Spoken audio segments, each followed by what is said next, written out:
they just cap. And I feel like the thing that we're missing most in today's age when it comes to entrepreneurship and the sales industry, what we're missing in the sales industry right now is honesty and making it more about vision than money.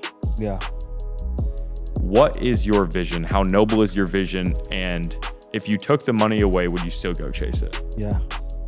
And if that's not the case, then you're probably chasing something that's not worth much.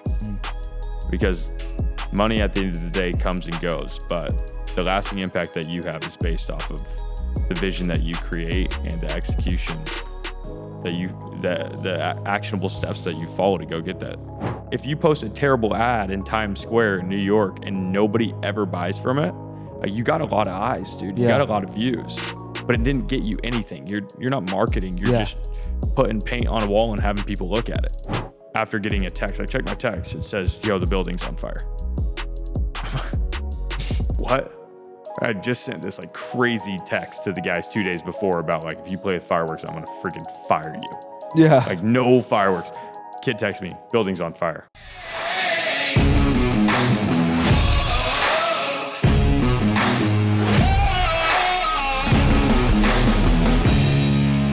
And the belts aren't even that relevant. You know what I mean? Like what's more so relevant is like, where are you getting the belt? You know what I mean? Like who are you training with? Who are you working with? You get a black belt with a bunch of potatoes and suck. You know what I mean? Like I've definitely wrecked some black belts, but I've been wrecked by some blue belts and you know, lower level belts where I'm like, shit, bro, like you're a dog. You know what I mean? So it's more so who's training you and how intentional you are. It's like anything in life. So yeah, absolutely. I've always thought that BJJ was dope, dude. Oh, it's sick. It's sweet, especially because I see a lot of my buddies are wrestlers up at OSU. Yeah. And Ohio State or Oklahoma?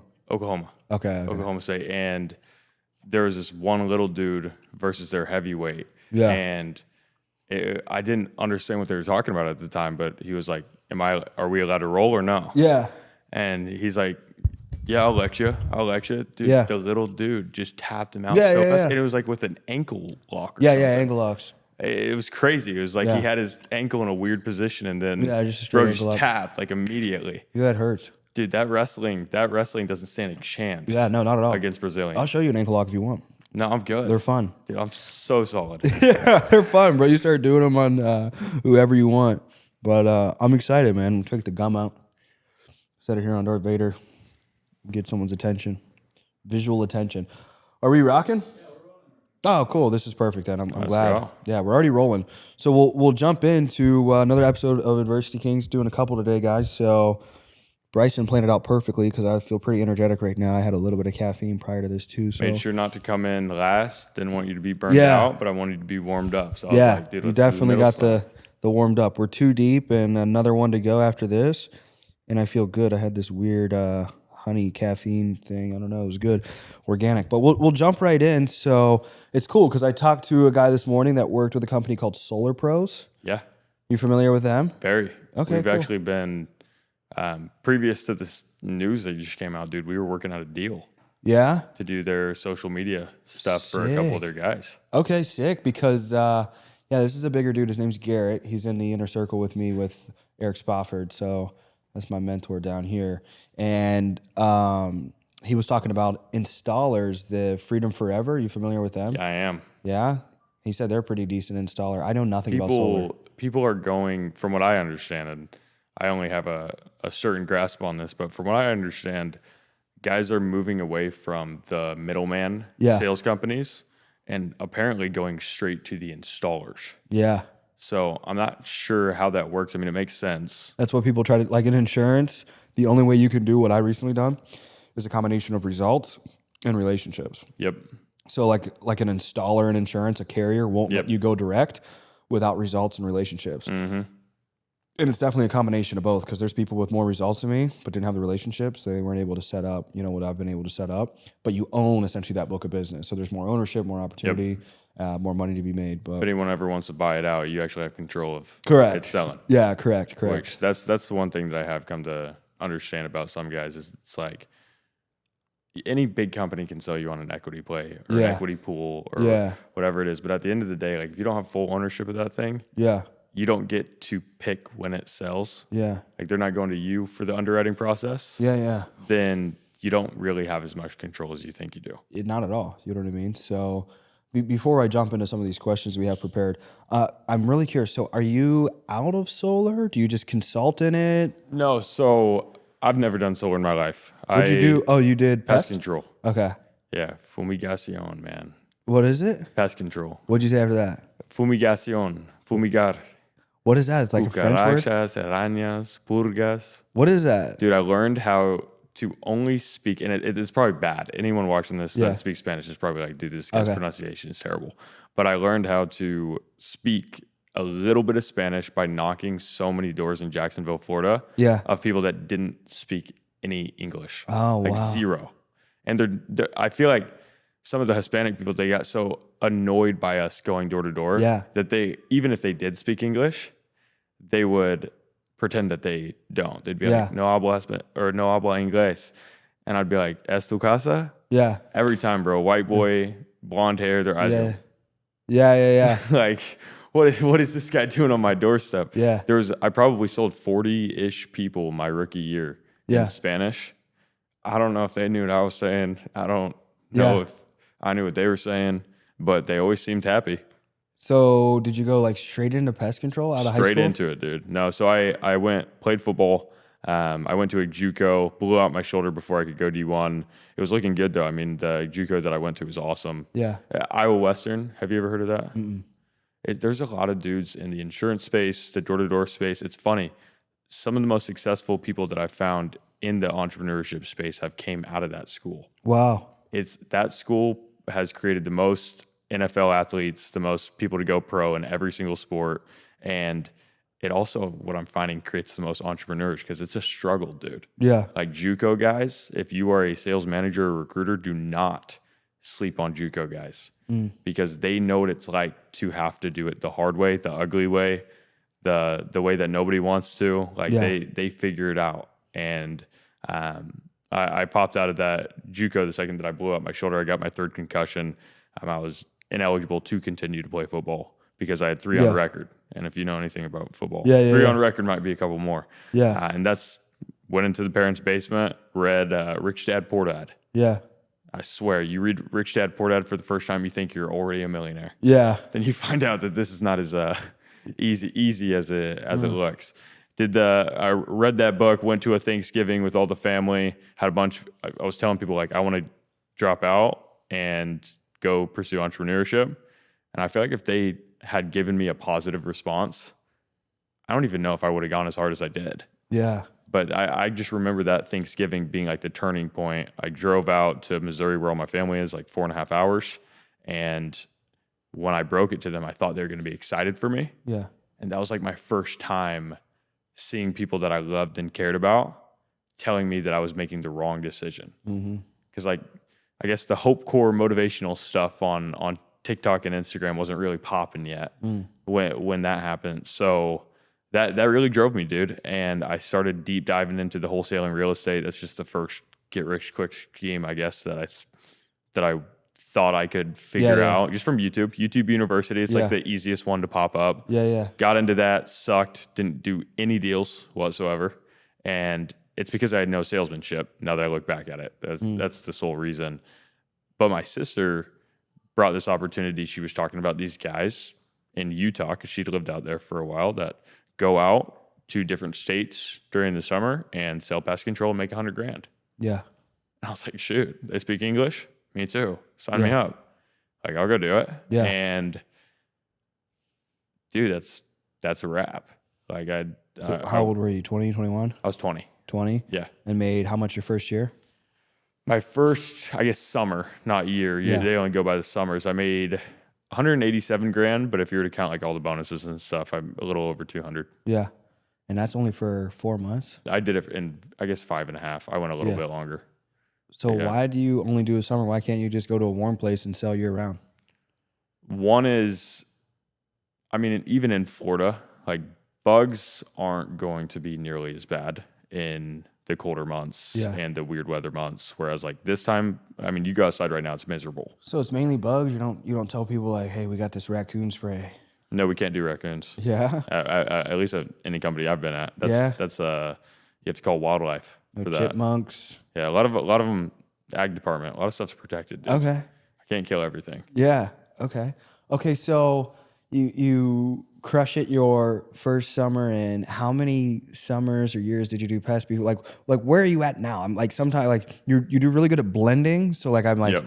I'm like, do you have a sales team? Do you sell a little bit? Do you do media? Like what, if you had to define yourself now, where are you now? And like, how was that evolution process to get to where you're at? Yeah. So I've always done social media. Yeah. I've been doing it for 12 years. Like my first account was for like trampoline flips, and I grew that to like 70,000 organic, lost it trying to buy a Fortnite account. Yeah. Lost my whole email. Yeah. And they took my Instagram account too.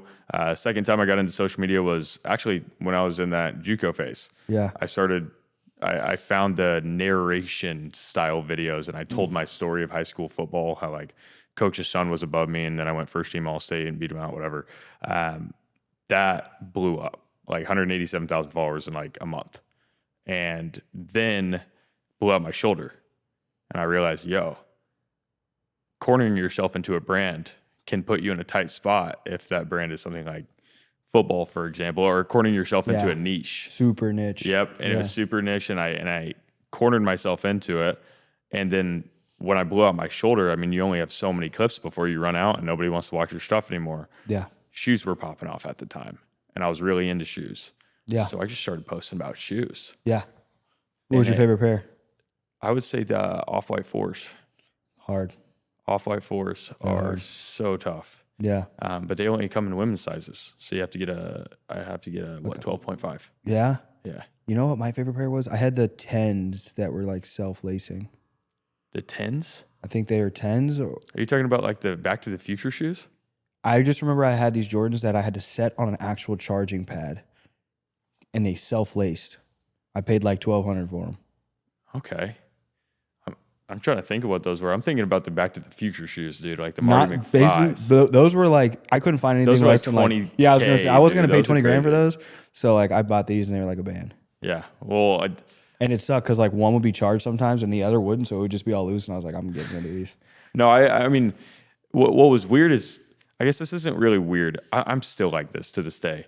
But my eldest sister speaks fluent Chinese. I went to China for the first time when I was 12 years old. Yeah. So I've just always been kind of infatuated with China and how their manufacturing works and everything like that. And I'm like, well, all the shoes that we're getting are coming from China.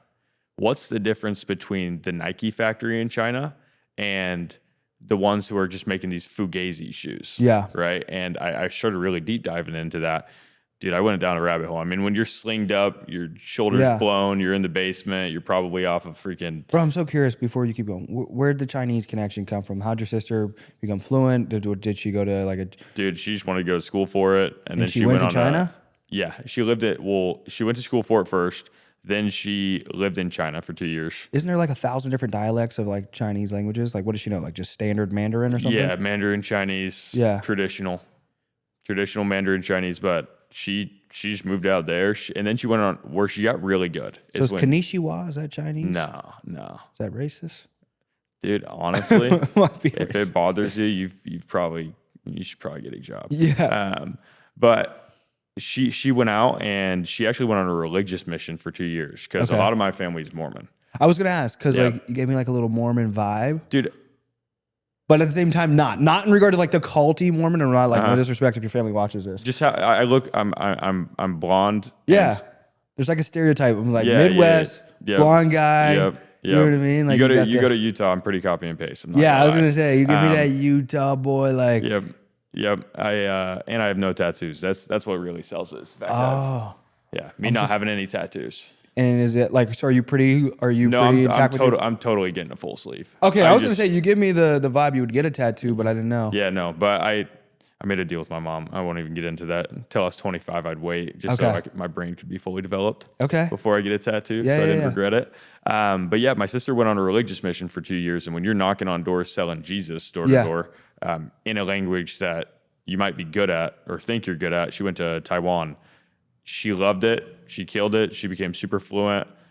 She's now the COO of my company, which is really cool. Wow. But all of her jobs with the degree that she got ended up being her brokering deals in some way, shape, or form between big American companies like tech companies and Chinese companies, or vice versa. Like right now, she does some side stuff with Temu, getting e-com guys to sell on Temu as well as the other places that they're selling. Yeah. So she's using that as a You know what platform. it remind me of a little bit, and I want to get him on the podcast, is Rob the Bank. Dude, Rob, I've actually never met Rob. Haven't? He comes through here sometimes. I study his content quite a bit, though. I was gonna say, yeah, you give me like a similar. I think we talked about him too. Yeah, his content is, dude, he's... Yeah. You were the one that were putting me on. Yeah, his content is... Killer right now. It's killer, dude. And I've noticed he's tried a couple of different things Yeah. on as far as stylizing his content. Yeah. And this talking head one that he's done with like the movie B-roll clips. Yeah. And the very poetic way of speaking and giving scripts. And The most recent one's the ones everybody's copying right now. You sent me the example. It's like it looks like it's like framed in a little tighter than typical. It's got like the little round corners. That's the one that I think really, I don't know if he pioneered it or not, but he's the first one to really pop off with that style talking head. But it's the scripting that really sets it apart. Yeah. The scripting and the visual hook. I mean, if you're scrolling through your feed and you see Rob the Bank pop up, the reason that you stop, he has a stop the scroll effect. Yeah, he does. That's because he's wearing some crazy stuff. He reminds me of Riff Raff. That's why. I don't know who Riff Raff is. Brother, I've heard that. You got to look up Riff Raff. I feel like I got to look him up real quick just to show you. And like more importantly, and hopefully copyright doesn't attack. I don't think it will. I'll just play you like I feel like one of his most famous songs. Maybe you would know that.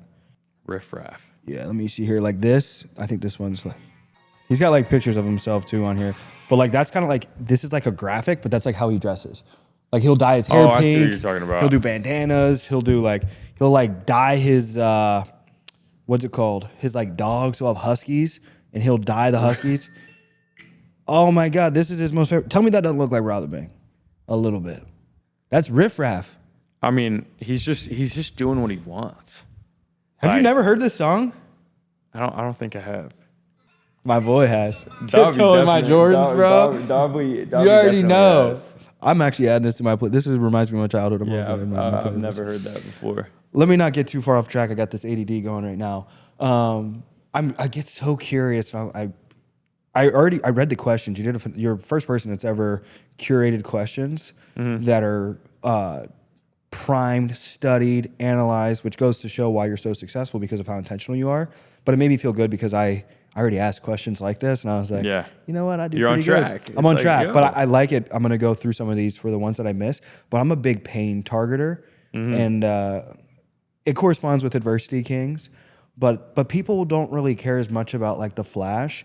They want to know about like what shit have you overcome and like the ins and outs of you. So talking about all this, I want to know who were you closest to growing up, and like how did that influence you growing up?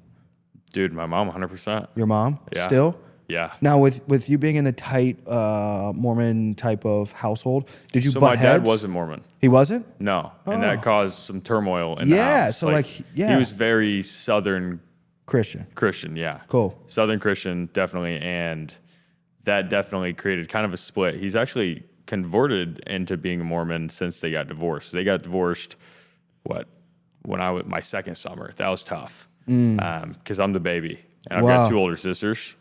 So being the only boy, like I'm in the middle. I'm dead in the middle. The girls are always going to take the girls' side. Yeah. It's just how women work. Yeah. But me, I got pulled into the middle of it in my first year managing.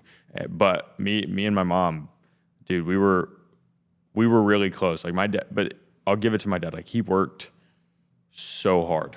So I look at it now and I feel like me and my dad talk even more than me and my mom talk. And me and my dad did not used to be close. Like we just butt heads.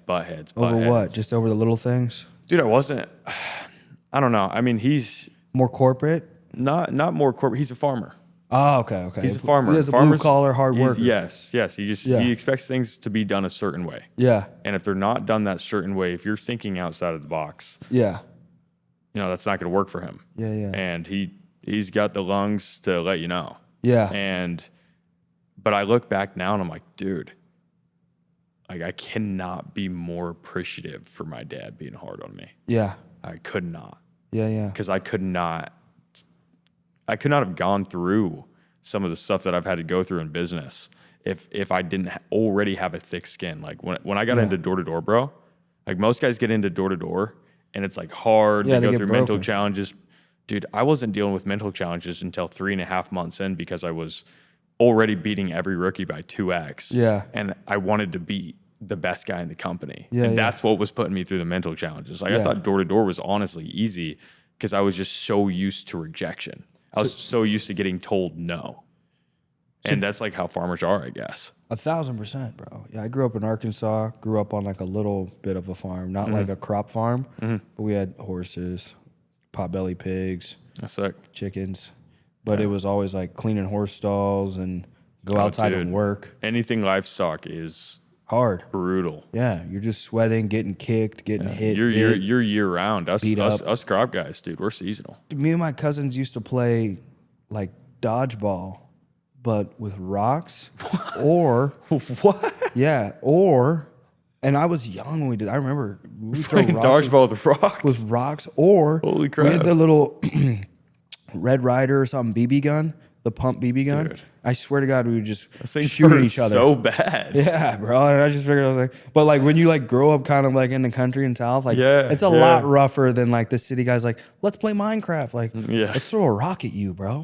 You know what I mean? Like just the craziest shit. And then like your 100%. parents get mad. I remember like shooting BB guns at like lizards or just being a badass kid. And then my dad just have to bring the belt out. You were being a bad kid today, so it's belt time. You know what I mean? Dude, I'll be honest. Like, I feel like my dad had a dad that beat on him hard. Yeah, see, like that's how my pops was. Yep. So like in the like growing up, people were like, "Oh, your dad's abusive," and then you grow up and you ask your dad what his dad was like, Yeah. and you're like, "Oh, you were way nicer than what that sounds you like." were way nicer. Yeah. My dad. Here's the thing: is my mom wouldn't let him. Yeah, Like, would not. Yeah, you're the could baby. And that was the thing though, is even on the girls he couldn't. Yeah. And I think that's what drove him actually being more verbally yeah, the way like that loud. he was. Yeah, Like why he would verbally get so angry is because he couldn't physically discipline us. And dude, I'm not going to speak on physical discipline other than there were some times where I probably deserved it. Yeah. Like a No, lot we of all times that I definitely deserved it's it. biblical. Spare the rod, spoil the child. But that's why I feel like I did so well in sales, is because I was so used to that mental fight, like that mental discouragement, that mental, I don't want to say tear down. I mean, no parent's ever intentionally trying to tear you down without your best interest in mind, hopefully. But no, I was definitely closer with my mom. My mom was the softie. She showed up to everything. The one thing that I could get my dad to was the football games. Yeah. Yeah, when I got good at football, dude, that's like when me and my dad got close. When did you start getting good at football? Senior year. And I didn't even really take it. I played running back 1 year. And it was just what'd you play year. your senior year? That was running back. Oh, you were running back? Yeah. Oh, so you're kind of quick? Oh, dude, I'm quick. Yeah? Yeah, I'm a speedy white boy. Yeah? Come on, you're like what, Christian McCaffrey? Dude, yeah, a little taller. I'm sending the next guest the address. I apologize. No, you're all good. But I want to jump into one of the things I saw on the list that you had sent, and I ask this every time. What's the hardest thing that you've gone through in your life? Hardest thing I've ever gone through in my life. And not the door cliche answer. I'm talking about like No. Like seriously, real. Yeah. So my first summer, I'm going to unpack this a little bit because I feel like it really requires some background knowledge to really understand what I was put up against. I was looking at leaving my current company my rookie year and going somewhere else. And they worked out a deal between me and another company to do this like marketing. So basically, we would wear the same uniforms as the other company, not the one I was currently with. We'd sell their products, but they had a good relationship. So, the company that I was at would make a cut off the top. It's called marketing. You go sell on behalf of somebody else. Pretty much. They want to put on more revenue so they could pay more. And they set me up on this really good deal. They were paying me more. And that was my first year ever managing on my own, ever. So when we went out in Minneapolis, Minnesota, like managing when you have a 28-man team and one other manager. I mean, if you've ever read like the dichotomy of leadership, you understand, dude, I was boned. Yeah. And the other manager had never managed a large team before. He'd been in it for a while, but that was hard. You can imagine if you've got, we started with like 32 guys. I think we finished with 25 or 26. Yeah. That was super tough. I'd never ran a meeting before. The company that I was at had never given me a rubric on how to run a meeting. Mm-hmm. I didn't understand how to be a manager other than literally what I learned from Jocko Willink. Yeah. Like I read every single book before that summer, and I feel like that's one of the best things that I did was the fact that I did prepare myself as well as you can. But in all honesty, when you're going into a battle, you're pretty much destined to lose.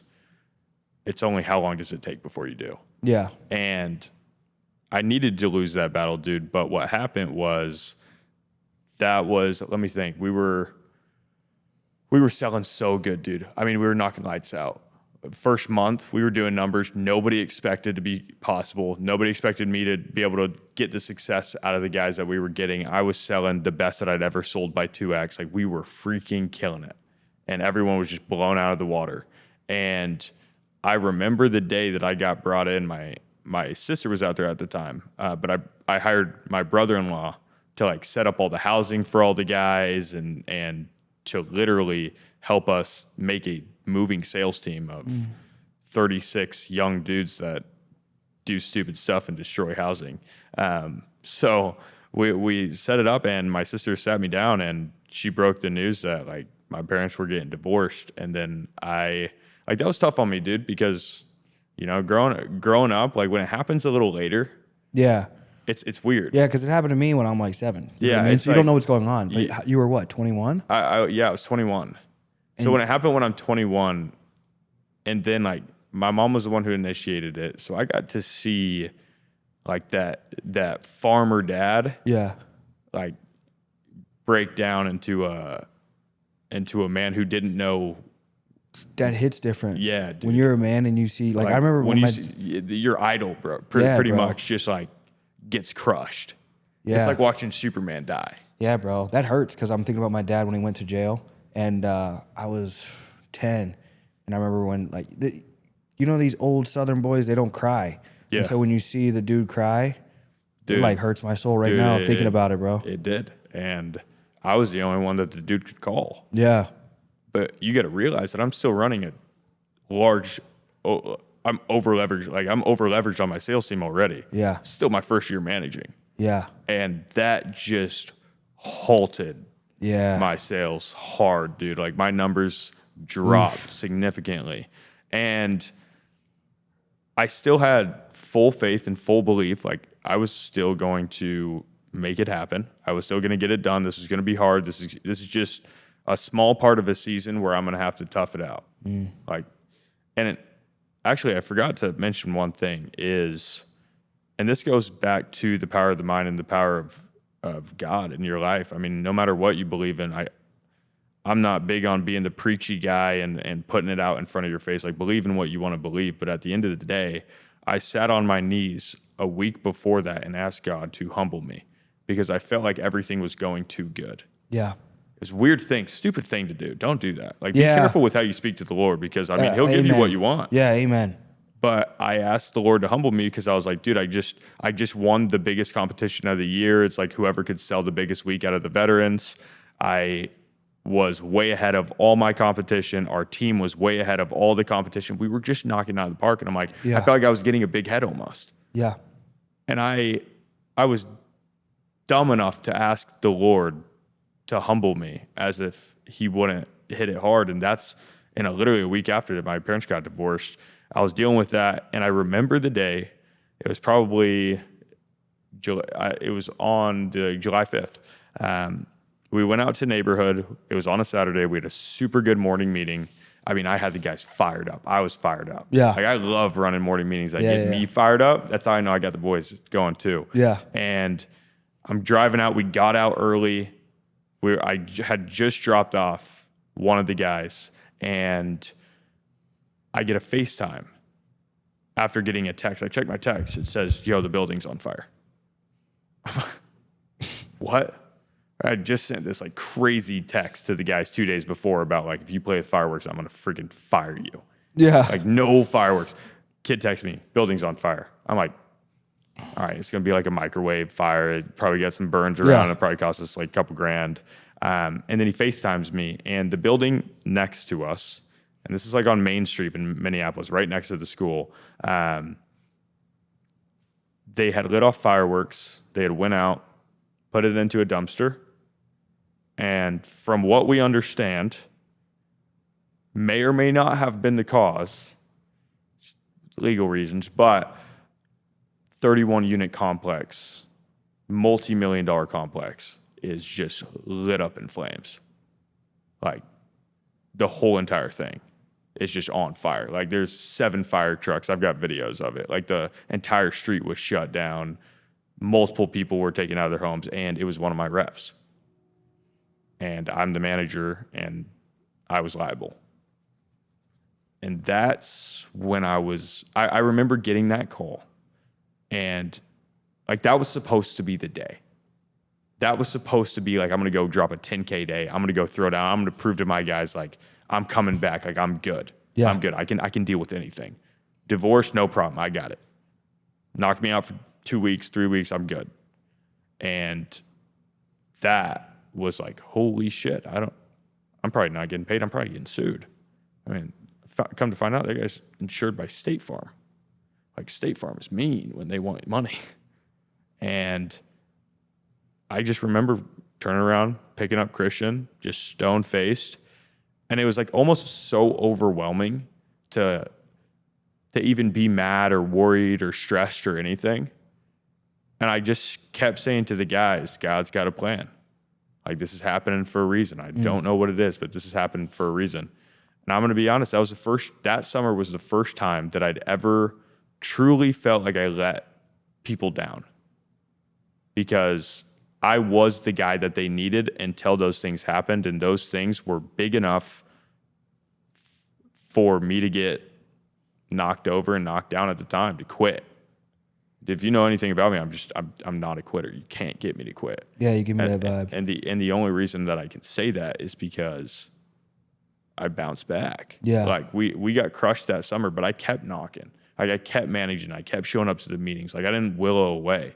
I really just had to fake it. And I wasn't the version of myself that I wish I could have been for those guys. And I wasn't the version of self that I needed to be. I mean, I said I was going to do a golden door, $650,000 of revenue in a summer. I only did $250,000. Like I could barely get out of the car, dude. Like I could barely get out of the car and go knock. Yeah. Like that's how bad. Like I faked it in the morning meetings, bro. Like I put on the front. I did what I had to do so that my guys wouldn't fully get discouraged. If you could go back and get rid of the adversity you went through, would you? Hell no. Why not? Keep your parents together. Don't go through any of that. Building doesn't catch on fire. Don't go through any of that. Don't go through any of the adversity. But you give up everything you learned.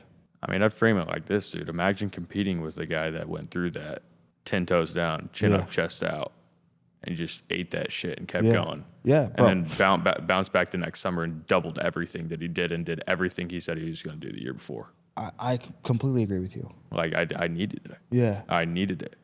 Because when making it through that, I'm going to be honest, man, like there's levels of stress that you'll reach in business where you don't know if it's going to work.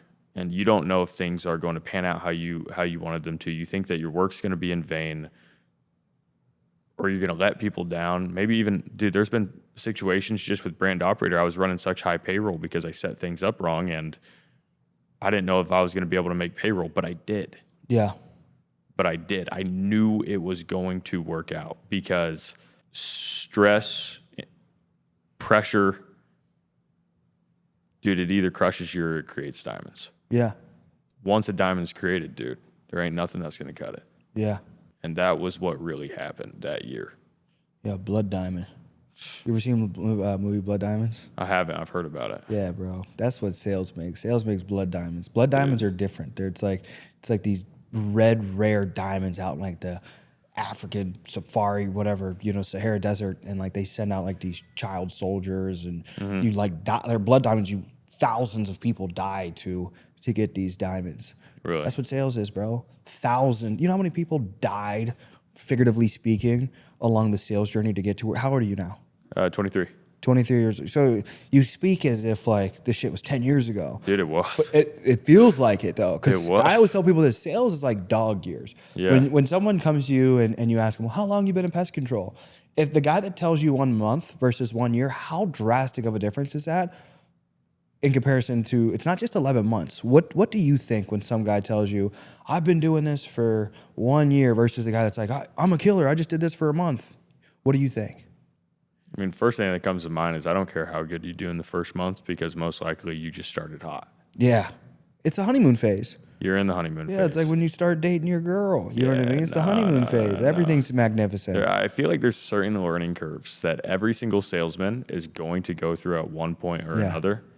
Some may differentiate person to person, but overall, the same mental struggles and pains that you have, like they're going to be consistent. There's going to be consistent things that you have to go through. And I just don't know if I've ever met someone who just had it perfect from day one. Like you go a month, dude, and you absolutely knock it out of the park. 1,000%. You'll get a big head. And I promise you, that kid that's just, it was harder at the start. It was harder he was thugging it out. He was figuring it out. He's going to catch his stride after month one, after getting his dick kicked in for a month and learning what that feels like. And you're going to find out what getting your dick kicked in feels like after month one. Yeah. And it'll probably be the thing that washes you out of sales to begin with. Yeah, the people that start hot and don't experience adversity, and then it's like, I've seen it happen thousands of times in the insurance space. They fall out. They don't last. I don't wish it on anybody to come in hot because it's like I know you're going to hit. It's like one of the scariest things that you can see in sales is when a guy starts hot. Because their expectation is like, oh, I can't fail. No chargebacks. I shouldn't lose any business. I should always make sales. I should always close. And it's like, when my guys come in the insurance space, like, man, I had a chargeback. I was like, bro, you had one bad presentation, one bad sale, one bad day. I was like, you haven't even been in this shit long enough to have a bad year. I've had bad years. I've lost millions of dollars. You're talking about losing $10. You know what I mean? Like I'm talking about looking at a partnership that you put yourself into and reflecting and looking at all the 1099s that add up to over to $7 million and half of it is unaccounted for, missing, gone. You know what I mean? It's like, I reflect on that and it's like, there's two types of people. You can look back and you can have regret, misery, complain, blame. Well, this guy did this to me. And it's like, or you can just have a pair of balls, take responsibility, have ownership, and use your brain as well. So insanity is doing the same thing over and over again and expecting a new result and realizing I need to do something different. It doesn't mean I need to have the shiny object syndrome. A lot of sales guys will do that. They'll chase, well, that guy's selling this now and he's making more. And that guy's doing this now and he's making, no, I think it's a combination of intelligence, resiliency, and working within your niche, but putting yourself in the right position with the right people. And I see you do this. So with you expanding now, so obviously you've done the media for 12 years, but what are you most passionate about? Is it the media? Dude, I'm a content creator at heart. So it is the media. I was the kid with the YouTube channel when we were you do good at 11, 12 years old, and I did videography while my shoulder was torn up and prior to it. That was kind of like my little side gig. I always did videography. My uncle, he shot commercials for DJI and Audi. So I just had a big background in DJI production. mics? Yeah, the whole company. Yeah, okay. Yeah. He was sending me like free gimbals and all kinds of stuff. It was pretty sick. But yeah, I love the creative aspect. And then I got into sales. So this is the best thing to understand about me is I was a social media guy before I was a salesman. Yeah. Well, everybody's a marketer. Some people are just way better than others. And some people keep their brand hidden in a house. You know what I mean? Nobody knows I think that social media guys aren't marketers at the end of the day. Social media guys are people who can get a lot of views, but the purpose of marketing is to get some conversion. Yeah. Where you're posting to have somebody look at something. I mean, if you post a terrible ad in Times Square in New York and nobody ever buys from it, you got a lot of eyes, dude. You got a lot of views, but it didn't get you anything. You're not marketing. You're just putting paint on a wall and having people look at it. Yeah. So I was a social media guy before I was a salesman. I was a salesman before I was a sales leader, and I was a sales leader before I was a marketer. Yeah. And once I learned marketing, that's where things really clicked because there was so much in my background of understanding more than just how it looks on camera. 1,000%. Tonality, paralanguage, verbal language, body language, like everything builds into creating a conversion. And conversions happen off of emotion. So the angle that I take with every single person that we work with is starting off their personal brand organically. I don't believe in the whole buying followers things or like bots on the stories. Like, yes, that can bring you success, but why don't we just run ads for you at this point? Like ads will give you a 10 times better return than any of that unorganic crap can, and you'll never be able to grow your social media. So we believe in doing it organically. Patience is the key when it comes to building an organic brand, because you have to become the person that can convert and trust that we'll take care of the production side and guiding you to being that person as fast as possible, but it's still not instantaneous. Yeah. So what I do is I work with high-level sales managers across all different industries. Right now, we're testing out different industries just because we want to see which ones are most profitable. And which is? Insurance is the best right now. Yeah, welcome to my world. 10 out of 10. Yeah, insurance guys love working with you so much more than some other people. Which industry has the most ego? And like just like pain in the ass guys think they're Bezos, but really like aren't like that. Dude, that's just sales. I feel like, I was gonna say, I'm like asking it, I'm like, that's everybody, bro. Dude, here's the thing, man. It's like, you got a big ego, I got a big ego. We're gonna be. You're a man. If you have balls, you're gonna have an ego. It's like, dude, if you're working with me, here's the beauty of it. If I've got balls too. Yeah. And I will never not admit when I'm wrong. I will not ever do a wrong and then not try to make it right. Like I've got that Midwestern farmer shake ethical hand. Way that I do business. So, but at the same time, I'm also not afraid to tell you when it's like, dude, you got to be patient. Like this shit just isn't going to happen how you're saying it's going to happen. Yeah. Like just because you want it to be a certain way doesn't mean it can be sometimes. Facts. And I believe in the power of the mind so deeply. But dude, you're trying to break the laws of physics right now. It's like you're trying to break things. It's just do things that are almost impossible. Yeah. And I feel like those are the only guys that I have a tough time with. And we drop clients. We've dropped quite a few clients now. Yeah. Where it's like, dude, I'll give you everything I perfected, or I'll give you everything and more. I'll make sure that you get the result to at least where you made more money than you paid me, and then we're done. Yeah. Like you are not worth working with. Yeah. And I've had to make that decision because right now it's not about volume of clients. I was actually working with Jeremy Haynes. He's my mentor. And the first call that we ever did was only 30 minutes long. And he told me the one piece of advice that if we stopped right now, everything that I paid him was worth it. And it's not about how many clients can you get. It's about how much can you make per client. Yeah. Grow with them. Don't grow your clientele. Grow with your clientele. Yeah.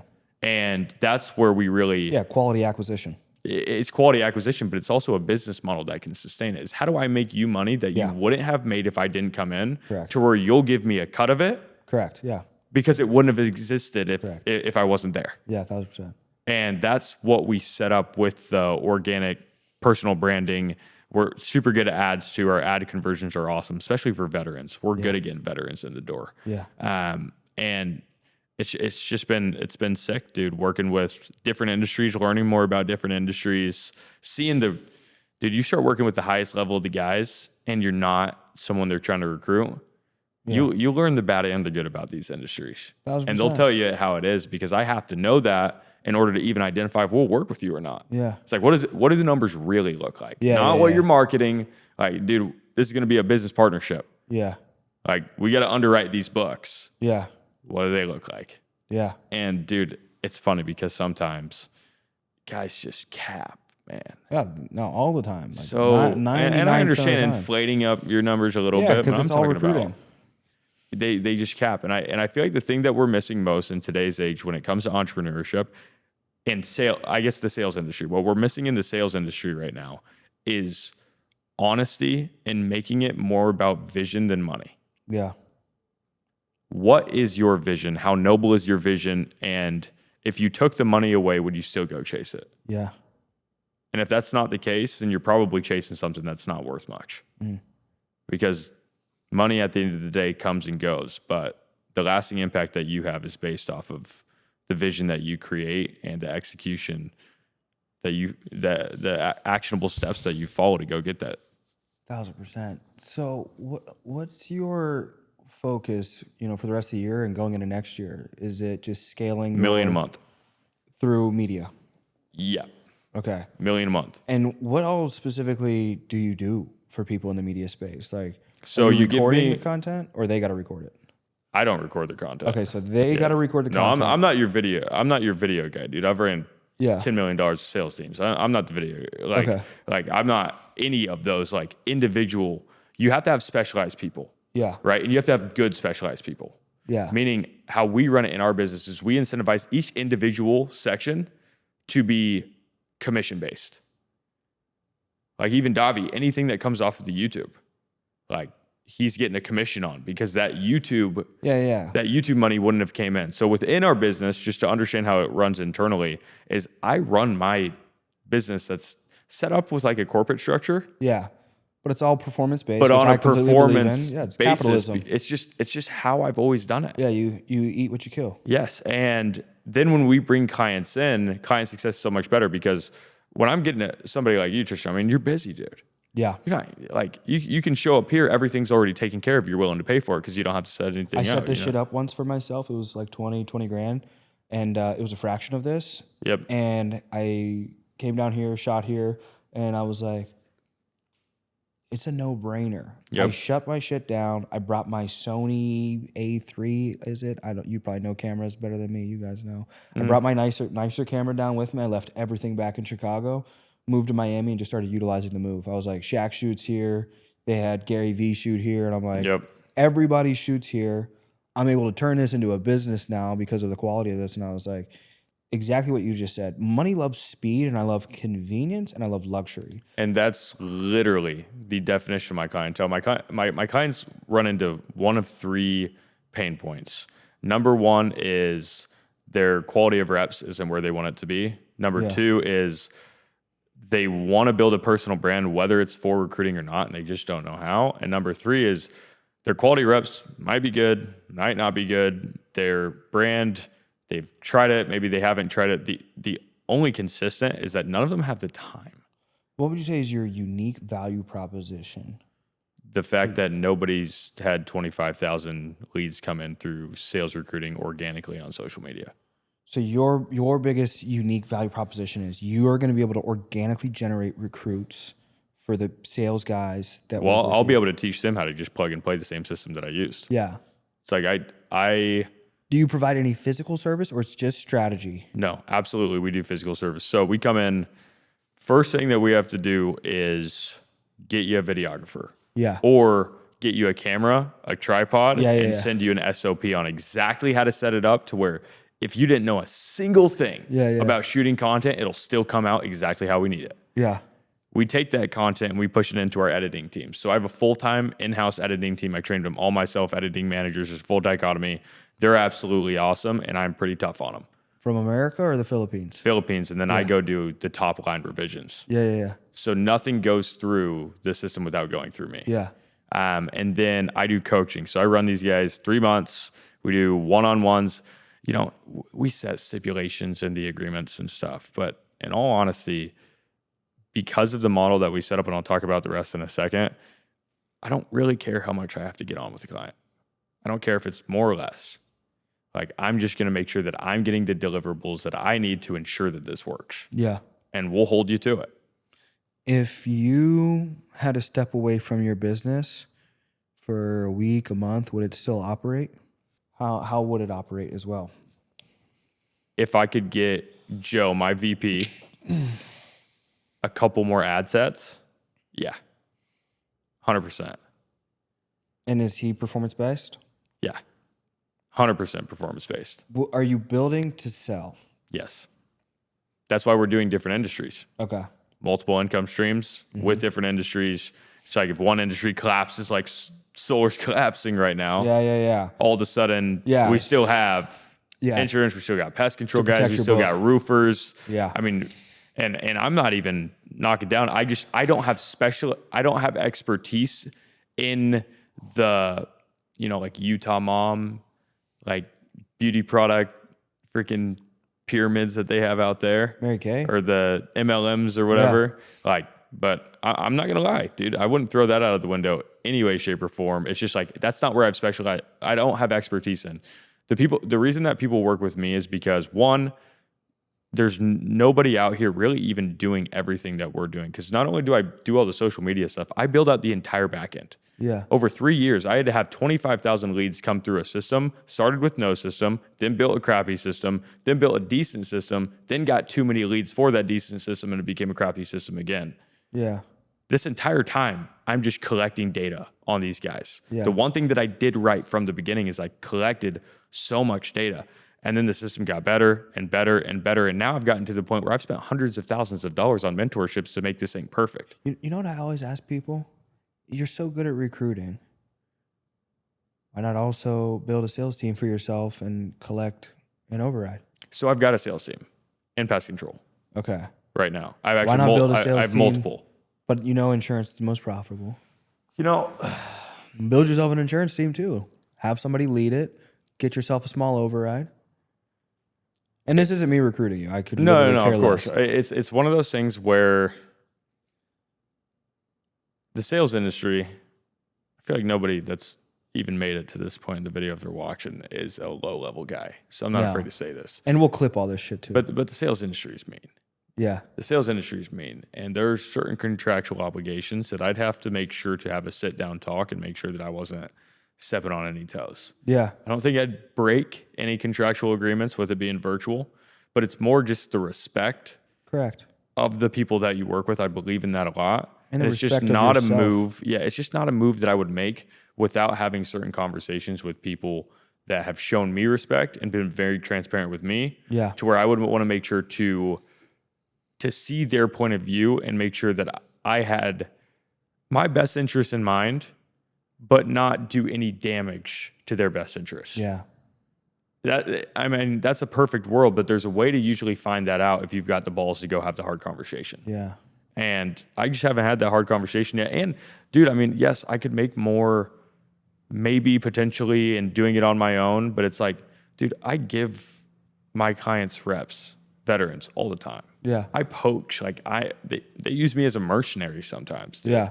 Because I really do know the ins and outs of the industry now. And I also know what most people's books look like. Yeah. Meaning that you get a recruit on with me, I know more about so-and-so and so-and-so that we turned down or didn't end up working with or learned something about. It's like, dude, I hear all the chatter in the industry and I'm finally figuring out really who is legit and who's not. Correct. And I can say that with conviction. It's Yeah. not like, oh, my manager told me and now I'm saying it with conviction. I'm saying it with I know for a fact Yeah. conviction. And that's just a different level of selling. That's why recruiting's gone so well. But yeah, we build out the back ends for clients. We hire them videographers. We do all of their production process. I teach them how to be the person in front of the camera. Yeah. From scripting to actually mapping out their brand and what they want it to be. Not just short term, but what does your 5 and 10 year vision look like for your brand? Let's align it with that. Let's make this something sustainable to where you're not cornered in one niche. You can really connect with your audience, and you're also not coming off as the pyramid scheme MLM guy. Yeah, facts. Because everyone wants to use their social media as a recruiting tool and not a credibility building platform. Facts. And that's what social media really is for. Is people will come to you organically. Mm-hmm. I mean, dude, do you know how many people apply for Harvard? I haven't never seen a Harvard ad. Yeah. Why? It's just because you know that it's prestigious. You can see that it's prestigious. You hear all of the stories of the people coming out of it. You can go look at the history on it. There's so much documentation of Harvard and what made Harvard great. You need that documentation too. Yeah. People need to be able to do their due diligence. People need to be able to see it's not anyone can be a part of this. And the way that you frame that on social media is very important, but you also just don't want to be the insurance guy. Yeah. Because dude, at the end of the day, your personal brand's never going away. Mm-hmm. If you stay in insurance for 5-10 years and then get out of it, you could get out of insurance. You can't get away from your own face. Yeah. Now, if you trap your face in a corner, meaning you niche yourself down and you can't get out, you got to pretty much restart most of the time. Yeah. So when you get away from the value that you provide to your audience, that's when you're going to lose them. Yeah, 1,000%. So what value do you provide that can last forever? And how consistently are you giving that out to your audience?